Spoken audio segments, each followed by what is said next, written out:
made this fool. Know Hit that. the gas, I'ma go. Hit the gas, I'ma go. Hit the gas, I'ma go. Better watch your hoe. Black Politicians TV, man. Who we got with us today, man? We got Foolish made this fool, man. Look it up. So when you say Foolish made this, like, what does that mean?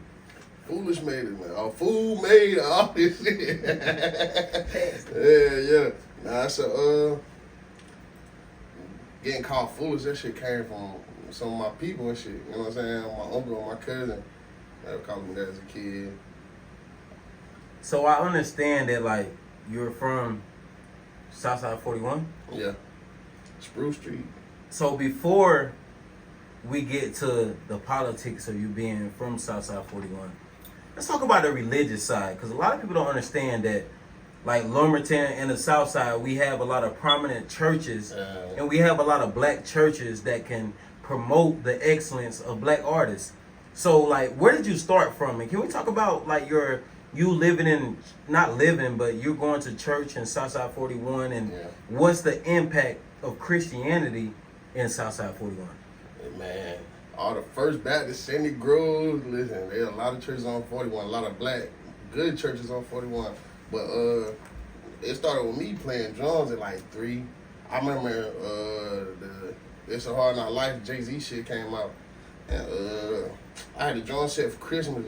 I was like 3-4 years old, and I played it, and my uncle's reaction let me know I could really play. Like, well, yeah, you gonna be tough. But then with the keyboard, I used to see the keyboard players play at church. And my grandma next door neighbor, she used to watch me all the time. So she had a little grand piano in the living room. And she used to let me just play it until my people come pick me up. So I used to imagine myself playing the same thing they was playing in church. And just start hearing stuff and picking up little chords and stuff.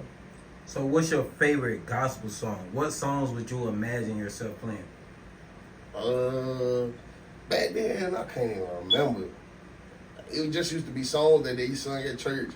I used to imitate me playing, pressing nothing, but sometimes I like press a good chord and be like, oh, okay, I got something. So when did you start to realize that you had something? Like I know you was playing the piano, but like when did this producing come from? When did you realize that you had something? Let me see the production. The production when I started, you know what? I had a lot of family members that was either on the radio or doing music locally. Yeah, like my Uncle Trick Jones, he was on the radio early 2000s. Let me see. And my cousin Junior Black, them boys was already in the studio when I was a little kid. Boiling Point. I used to hang with Rab Money, so you know what I'm saying? Rab was with Shorty Low. So, but I knew from like, by the time I hit, let's see, by the time I hit like 5th, 6th grade, I knew I wanted to be a producer. So, who is Rab Money? And who is he to you with, because for the people and the fans and the likes, the subscribes, and everybody that comment on Black Politics TV who don't know who Dad Foolish is, the best producer in North Carolina, for those who do not know. If people want to know who Trav Money is, like, who is that? Trav Money, Rab Money. Excuse me. Thank you for the correction. I'm sorry. He go by Travis Reed now, which is his real name. Went back growing up, man. He was with Shorty Low. He was like Shorty Low little sidekick, like, you know what I'm saying? He was with Shorty Low all the time. But it used to be dope to me to know this. He would take time to listen out a little beats I was making. You know what I'm saying? Knowing he was with Shorty Low all the time, like, he didn't care about that. Like, he would still come to the hood, fuck with me and shit. And we be on YouTube looking him up. Like, that was dope. So, how do you feel about people and family members that you have behind that wall, in that jailhouse, in that prison system? Man, you know what? It's rough for me though. Like I remember all my life that I used to hear about my uncle. He been in prison 30 years. 30 years, man. So growing up, my stepdaddy used to tell me, man, all them boys you hang with from 41, pick 1 and 2, because that's the only one gonna be here by the time you hit 30. Well, So before we speak on 41, you had a studio by the jailhouse? yeah, and the trailer park, yeah. Like, what was the logistics of that? How did that feel? And, like, how did you operate getting different people to record?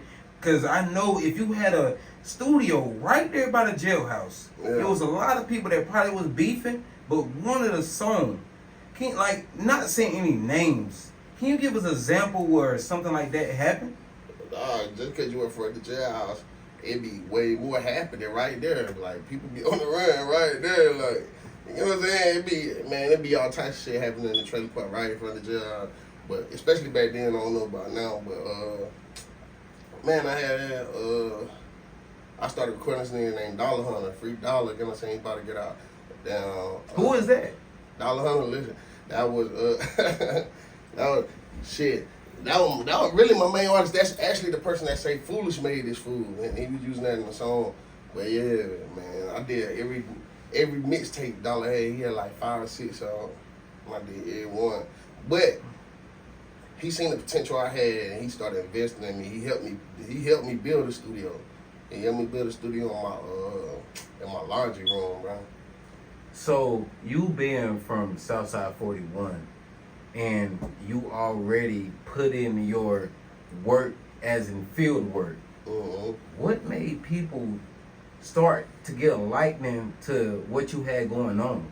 As far as your producing and your productivity, what made people start getting a interest and a likeness to what you had going on? Because I'm just reflecting on what you said. Long behold Dollar Hunter, man. That's what I was trying to reflect. Like you said, Dollar Hunter. Long behold Dollar Hunter, like real talk, man. That nigga put my name out there, and everybody took a liking to him. You know what I'm saying? So yeah, that shit made me blow up. Especially when he started saying my name on the song.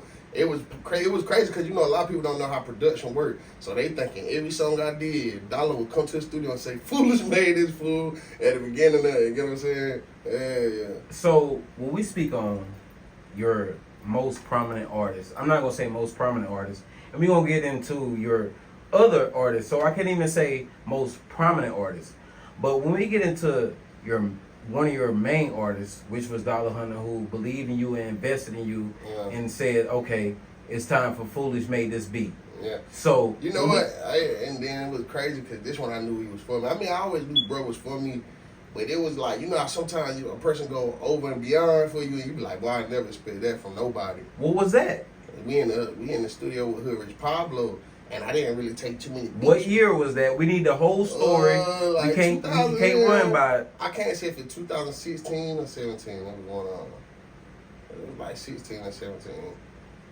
But we in the studio at Hood Rich Pablo in Atlanta. So I didn't take that many beats with me. Rest in peace, Bray Red, man. My boy Bray Red, he had some beats. And he had his computer, but he had some beats that me and him made. And Rich Pablo won't really fucking with none of them beats. You get what I'm saying? And the ones I had, bro, Rich Pablo was like, "Man, I got such and such in the other studio, bro. My other producer, my producer in the other studio, right?" So Dollar said, "Man, fuck that, bro. Either we gonna get on one of my producer beats or you can get my money back." And that was the realest shit I've ever seen. Like, oh, get what I'm saying? Like real shit. Like, bro, and he didn't want to work with Zaytoven or he didn't want to work with Dr. Dre or anybody else. You know what I'm saying? He wanted to work with Foolish, like, that was respect. So to speaking on Bray Red, that was one of my childhood best friends. Yeah, mine when too, me man. and him used to get into trouble, his mom made both of us read a dictionary. My mom made me read a dictionary. His mom made him read a dictionary. So I want to talk about, like, what was you guys' connection into your I adolescence? used to see Bray Red like elementary school, middle school. He used to have the glasses. You remember that? Yeah. He had the glasses, right? So I ain't never look at him like he did music or nothing. But he started producing his artist Ant-Man. So when I seen that, I was like, hold on. He produced the video. He did the video, directed the video, and produced the song and engineered. I was like, boy, I gotta link up with him. So I had some work I had just did. And Braver, me and him, it was crazy because we met right in the middle of the road. And I was like, man, listen to this. You know what I'm saying? I love to hear my music. Bro came to my crib and ain't leave, you know what I'm saying, for a long time, like 2 years, real talk. Bro's at my crib. You know what I'm saying? So, Yeah. speaking of Southside 41, and we all from the South. You know, Mhm. myself, I grew up from the back streets, and I was raised on Turner Park. Like, you know, I lived in Weaver's Court. Like, we all from Southside 41. So I just want to ask you, like, have anybody ever beat you up? Hell yeah. Who beat you up? Who whooped? You gotta shout them out and you gotta tell them who beat Foolish up. Shout them out because you the biggest producer in North Carolina right now. So you gotta give them their clout. Who beat you up? Give them their clout. Who beat you? Give them their clout. I need their Facebook, everything. Who beat you up? So look.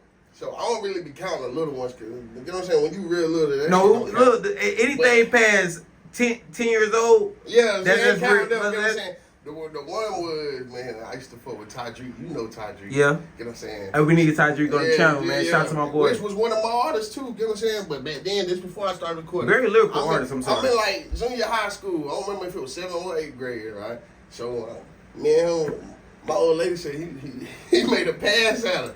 You know what I'm saying? So me being me, we at the bus stop. I already know I can fight. I was slipping on him. I was sleeping on him. You know what I'm saying?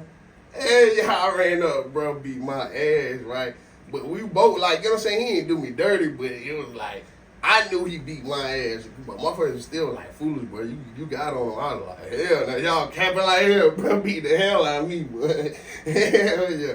But that's my nigga, though. I love him to death. Hell yeah. So how do you feel about the Second Amendment? Because we're grown men now, and I know that we have kids and we have things that to control. How do you feel about like gun laws and like, hey, I'm too old. I'm too old to fight it's now. hard to speak on it because it's tricky. It's tricky, like, you know what I'm saying? Like, they just made it so anybody could just go get a gun now. You know what I'm saying? It's a trick behind that. I don't even know how to feel. You know what I'm saying? I can't speak on it. You know what I'm saying? Because it's tricky. I don't know what you know what I'm saying? What they doing it for. I feel like it's bad. They feel like it was all right to do. So it's like, you know what I'm saying?